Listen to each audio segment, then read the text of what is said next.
How you feeling about this, Chris? What do you think the outcome's going to be?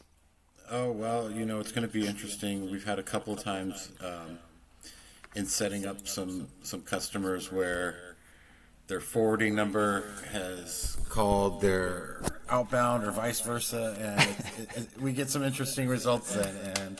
And those are the little like hiccups that we get while we set people up, and those little twerks are usually worked out within the first couple days or so.